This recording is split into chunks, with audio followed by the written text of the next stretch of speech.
ଦେଖନ୍ତୁ ଆମର long C cost ଅଛି।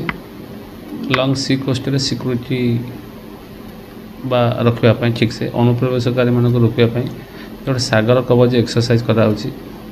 ଷ୍ଟ୍ରାଟେଜିକ୍ ଇନଷ୍ଟଲେସନ୍ ଦୃଷ୍ଟିରୁ ଷ୍ଟ୍ରାଟେଜିକ୍ ପଏଣ୍ଟ ଅଫ୍ ଭ୍ୟୁରୁ ୟାକୁ ଆମର Indian coastguard, naval, marine police, Odisha ପୋଲିସର ମିଳିତ ପ୍ରୋଗ୍ରାମ୍ ଏଇଟା ଆମେ ପ୍ରାକ୍ଟିସ୍ କରାଯାଏ। ଏଥିରେ ଯାହାଫଳରେ କ'ଣ ହୁଏ ନା ଆମର ଲୋକମାନଙ୍କ ମନରେ ଜେନେରାଲ୍ ପବ୍ଲିକ୍ଙ୍କ ମଧ୍ୟରେ କନଫିଡେନ୍ସ ଆସିବ ଏବଂ ଆମେ ଅନୁପ୍ରବେଶକାରୀଙ୍କୁ ରୋକିବା ପାଇଁ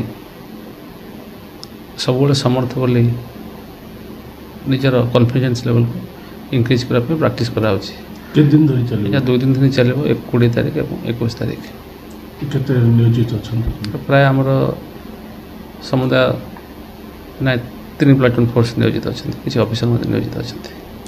ଜେନେରାଲି କୋଷ୍ଟାଲରେ ରହିବା କଥା, କୋଷ୍ଟାଲ ସିକ୍ୟୁରିଟି ପଏଣ୍ଟ ଅଫ୍ ଭ୍ୟୁରେ ରହିବା କଥା। ଭାଇଟାଲ୍ ଇନଷ୍ଟଲେସନ୍ ଅଛି, ପାରାଦ୍ୱୀପରେ ଡିଫରେଣ୍ଟ ଇନଷ୍ଟଲେସନ୍ ଅଛି, ପ୍ରାକ୍ଟିସ୍ ଜରୁରୀ ଅଛି, ତେଣୁ ଏଇଟା କରାଯାଉଛି।